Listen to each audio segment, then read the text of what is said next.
င်္ဂလာပါရှင်ကျမကတော့မတ်တဲစနေမောင်ဖြစ်ပါတယ်ကျမဟာမတ်လုံးအိမ်သရပီမန္တလာ National Private School ရဲ့မိခင်တူလည်းဖြစ်ပါတယ်ရှင်ကျမဟာဒီ essay competition လေးကိုတော့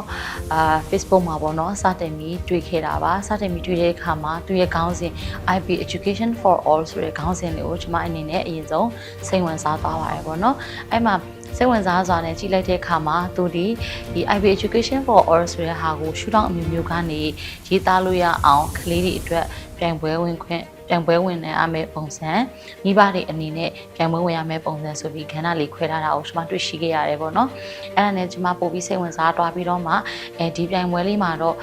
ကိုလည်းဒီ IB Education for All ဆိုတဲ့ဟာလေးကိုတချို့မသိသေးတဲ့မိဘတွေရောသိစေချင်တဲ့စံတားနဲ့ကျမရဲ့ကိုယ်ပိုင်အတွေ့အလေးနဲ့ကျမရေးပြီးတော့မှပြိုင်ပွဲဝင်ခဲ့တာဖြစ်ပါတယ်ရှင်ဟုတ်ကဲ့ကျမကတော့အခြေခံလူဒန်းစားတစ်ရက်ကမိခင်တူပဲဖြစ်တယ်ပေါ့နော်ကျမကပညာရေးနယ်ပယ်ကတူတူဦးလည်းဖြစ်ပါတယ်ကျမသမီးလေးကျမမှာသမီးလေးတစ်ယောက်ရှိရပေါ့နော်ကျမသမီးလေးအရွယ်ရောက်ပြီးတော့မှဒီပညာသင်ကြားတဲ့အခါမှာသမီးလေးကိုအကောင်းဆုံးပံ့ပိုးနိုင်မှုအတွက်ကျမအမြဲ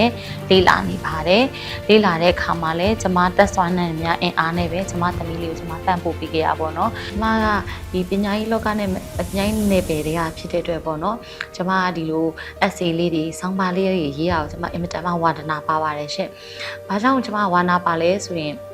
ကျမကကျတော့တချို့အရာလေးတွေကိုဘောနော်ပြောပြချင်တာတဲ့စာနဲ့ရေးပြီးတော့မှအားလုံးကိုသိစေချင်တာလေးတွေလည်းရှိတဲ့အတွက်ကြောင့်မလို့ကျမ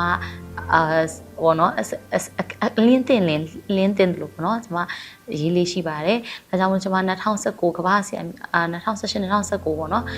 ကမ္ဘာဆရာများနေ့အထိမ်းအမှတ်မှာလည်းပဲကျမကတနိုင်ငံလုံးပထမဆုရရှိခဲ့ပါတယ်ရှင့်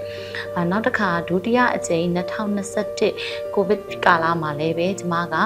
ပြည်ပဆိုင်ရာမတန်ဆွမ်းသူများနေ့အတွက်ကလေးတွေအတွက်ပေါ့နော်ရည်ရွယ်ပြီးတော့မှဆောင်းပါးလေးရေးခဲ့တဲ့ခါမှာလည်းနိုင်ငံတော်ဆင့်ပထမဆုကိုရရှိခဲ့တာပါရှင်။ယခုတစ်ချိန်ရရှိဒီခုပေါ့နော် IB Education for All ဆိုတဲ့ခေါင်းစဉ်လေးနဲ့ထပ်ပြီးတော့မှ essay ရေးရတဲ့အခါမှာတော့တတိယအကြိမ်ဝင်တာအဖြစ်ရရှိခဲ့တာဖြစ်ပါတယ်ရှင်။ဒီရဲ့ essay competition မှာပေါ့နော်ကျွန်မကိုဝင်သားအနေနဲ့ဖြစ်သွားပြီလို့ပြောတဲ့အခါမှာကျွန်မအနေနဲ့ပထမဦးဆုံးခံစားမိလိုက်ရတာဗာလဲဆိုတော့ငါရဲ့အတွေ့ငါရဲ့စိတ်ကိုဒီရဲ့အဖွဲ့အစည်းကအတိမတ်ပြုတ်တယ်ဆိုတော့ကျွန်မအရင်ဝမ်းသာတာပေါ့နော်။ဘာကြောင့်ဆိုတော့ကျွန်မဒီ essay ကိုရေးတဲ့ချိန်မှာကျွန်မရဲ့လက်တွေ့ဘဝမှာကြုံခဲ့ရတာဟာကိုပဲကျွန်မချရေးခဲ့တာရှင်။ပေါ့နော်ကျွန်မIB Education ဆိုတာကိုတော့ကျွန်မလေ့လာတယ် internet မှာလေ့လာတယ်။ဒါပေမဲ့လေ့လာပြီးတော့မှ IB Education ရဲ့အဓိကအချက်လက်တွေကိုတော့ကျွန်မ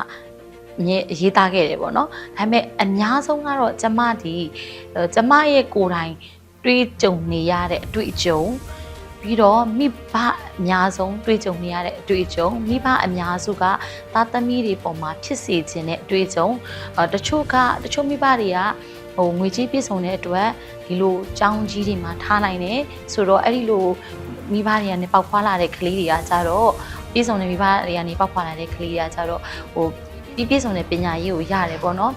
အခြေခံလူတန်းစားလေးတွေမှာလည်းဒီလိုမျိုးခွင့်ရလေးကိုရစေချင်တာပေါ့နော်လူတိုင်းကိုရစေချင်တဲ့စိတ်နဲ့ကျမအတွေ့အကြုံလေးတွေကျမဖြစ်စေချင်တဲ့အရာလေးတွေကျမရေးသားခဲ့တာပေါ့နော်အဲ့ဒါကိုအတိမတ်ပြုပေးတာကိုကျမပို့ပြီးတော့မှဝမ်းသာတယ်ပို့ပြီးတော့မှပြည်ကြီးဖြစ်ရပါတယ်ရှင်ဒါကြောင့်မလို့ဒီဝင်းနာရသွားတဲ့အချိန်မှာ